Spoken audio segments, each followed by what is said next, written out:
Hi అండి, ఈరోజు recipe తోటకూర వేపుడు.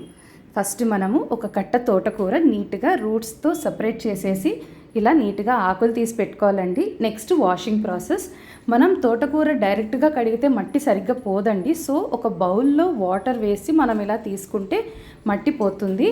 అది మనము చాలాసార్లు కడగాల్సి వస్తుందండి. మట్టి చాలా ఉంది. నాకైతే ఈసారి 8 times పట్టిందండి వాష్ చేసుకోవడానికి. మీకు ఓన్లీ ఫస్ట్ టైం మాత్రం చూపిస్తున్నాను. అంటే ఎంత మడ్డు ఉందో మనకు ఐడియా ఉండాలి కదా. మళ్ళీ మనము గబగబా చేసేయాలని చెప్పేసి సరిగ్గా కడగపోతే మళ్ళీ నోటికి మడ్డు తగిలితే బాగోదు కదా. అందుకు చూసారా ఎంత మడ్డు ఉందో. నేనైతే 8 times కడుక్కున్నా.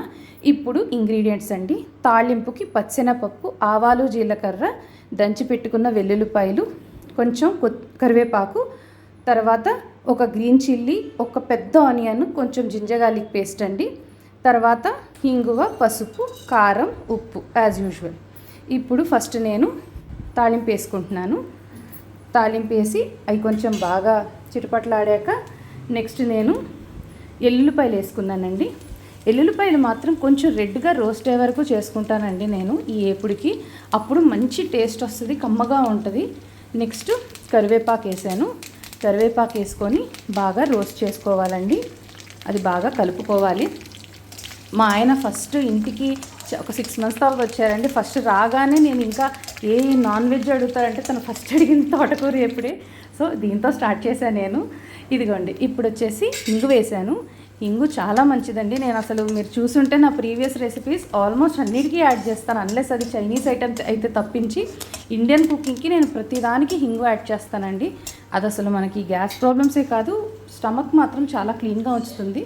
చూసారా ఎల్లుల్లిపాయలు చక్కగా ఏగిపోయాయి.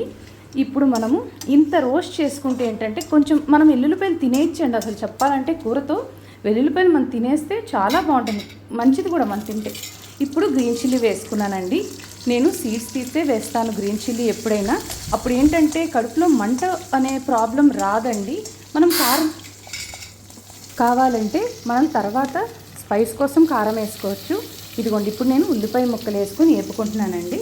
అవి బాగా ఏగే వరకు చేయాలండి. మరి డార్క్గా ఏగకూడదు, కానీ కుక్ అయ్యి కొంచెం వాటి కలర్ షేడ్ మారే వరకు మనం బాగా కలుపుకోవాలండి. ఉల్లిపాయలు నేను కొంచెం ఎక్కువ వేసి ఒక పెద్ద ఆనియన్ లేదా 2 మీడియం సైజ్డ్ ఆనియన్స్ వేస్తే ఏపుడు చాలా రుచిగా ఉంటుందండి. మనం ఆనియన్స్ వేస్తే అంత టేస్ట్, ఎస్పెషల్లీ తోటకూరకి. పాలకూర అవన్నీ డిఫరెంట్, కానీ తోటకూరకి ఏంటంటే ఇంగ్రీడియంట్స్ వల్ల టేస్ట్ చాలా బాగా ఇంప్రూవ్ అవుతుంది. చూసారా నీట్గా మగ్గిపోయి ఉల్లిపాయలు. ఇప్పుడు నేను సాల్ట్ యాడ్ చేసుకుంటున్నానండి. సాల్ట్ యాడ్ చేసుకొని మళ్ళీ బాగా కలుపుకుంటున్నాను దాన్ని. సో ఇది మనం ఏమంటే దీనికి ఈ రెసిపీలో మనకి మోస్ట్లీ టైం టేకింగ్ జస్ట్ తోటకూర కడగడమేనండి, ఇంకేం ఉండదు. తోటకూర కడిగి కట్ చేసుకోవడానికి టైం పడుతుంది, మిగిలినంత ఫాస్ట్గా అయిపోతుందండి, ఎక్కువ టైం పట్టదు. ఇప్పుడు నేను జింజర్ గార్లిక్ పేస్ట్ యాడ్ చేసుకుంటున్నానండి. జింజర్ గార్లిక్ పేస్ట్ పచ్చివాసన పోయే వరకు, అది బాగా ఫ్రై అయ్యే వరకు మనం ఓపిక్గా కలుపుకోవాలండి. అప్పుడు టేస్ట్ బాగుంటుంది. జింజర్ గార్లిక్ పేస్ట్ పచ్చివాసన పోకపోతే మళ్ళీ టేస్ట్ పాడైపోతుంది. సో బాగా దాన్ని మనం మిక్స్ చేసుకోవాలి. కొంచెం అడుగు అంటుతుంది అనేంత వరకు మనం చేయాలంటే స్మెల్ కూడా వస్తుంది, మనకి మంచి అరోమా వస్తుంది. అప్పుడు రెడీ అయినట్టు. అప్పటి వరకు మనం కలుపుకుంటూ ఉండాలండి పేషెంట్గా. ఇప్పుడు ఈ పాయింట్లో నేను ఇంకా పసుపు యాడ్ చేస్తున్నానండి. పసుపు యాడ్ చేశాను. పసుపు యాడ్ చేసి బాగా మిక్స్ చేసుకుంటున్నానండి. పసుపు కూడా నీట్గా కరిగిపోయే వరకు మిక్స్ చేసుకుంటున్నా. మా ఇంట్లో ఆకుకూరలు అట్లీస్ట్ వారానికి 2 సార్లు అయినా ఆకుకూర వేపుడైనా ఏదోటి అవుతుంది. పప్పు అయితే ఎప్పుడూ ఆకుకూర పప్పే చాలా వరకు, లేదా దోసకాయ పప్పు ఉంటుంది. ఇదిగోండి తోటకూర వేసేసాను. ఇప్పుడు చూసారా వేసినప్పుడు ఎంత వచ్చిందో ఆకు. నేను ఇప్పుడు కలిపే లోపే చాలా వరకు క్వాంటిటీ తగ్గిపోద్ది. అసలు మొత్తం అంతా అయ్యేసరికి ఇద్దరికి సరిపోయేంత అయిపోయింది అంతే. సో ఒక ఫుల్ తోటకూర కట్ట తీసుకుంటే ఒక 2 లేదా 3 వరకు సరిపోద్దండి అంతే. సో అలా ప్లాన్ చేసుకొని మీరు తోటకూర తీసుకోండి. ఇదిగోండి ఎంత బాగా మగ్గిపోయిందో అసలు. దీన్ని ఇంకొంచెం రోస్ట్ అయ్యే వరకు మనం చేసుకోవాలండి. ఉడికిన తర్వాత మనం తీసేయచ్చు, బట్ రోస్ట్ అయితే రుచి. ఇదిగోండి నేను కారం యాడ్ చేసుకున్నాను. మీకు ఇంకా స్పైసీ కావాలంటే మీ టేస్ట్ తగ్గట్టు మీరు కారం యాడ్ చేసుకోవచ్చండి. సో నేను యాడ్ చేసి నీట్గా కలుపుకుంటున్నా. మా అత్తగారు కారం ఆడిచ్చిస్తారండి. సో ఏంటంటే కొంచెం వేసుకున్న స్పైస్ సరిపోతుంది. అందుకే నా రెసిపీస్లో నేను వేసేది మీకు తక్కువ అనిపించవచ్చు, కానీ స్పైస్ మాత్రం బాగా సరిపోద్దండి. ఇదిగోండి నీట్గా కలుపుకుంటున్నాను బాగా. ఇది ఇంకా రోస్ట్ చేయాలండి.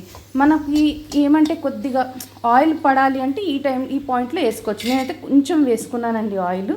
కొంచెం వేసుకుంటే ఏంటంటే అది రోస్ట్ అవ్వడానికి హెల్ప్ అవుతుంది.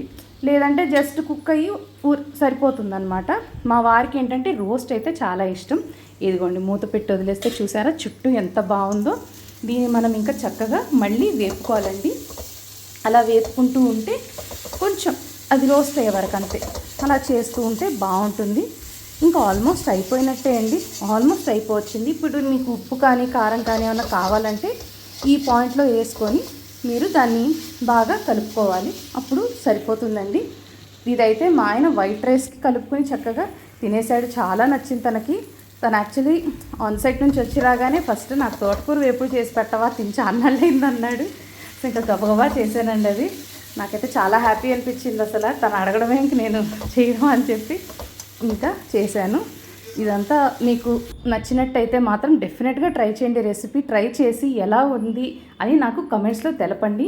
I will be very happy. నా వీడియో మీకు నచ్చినట్టయితే please like, share and subscribe. Thank you so much for watching.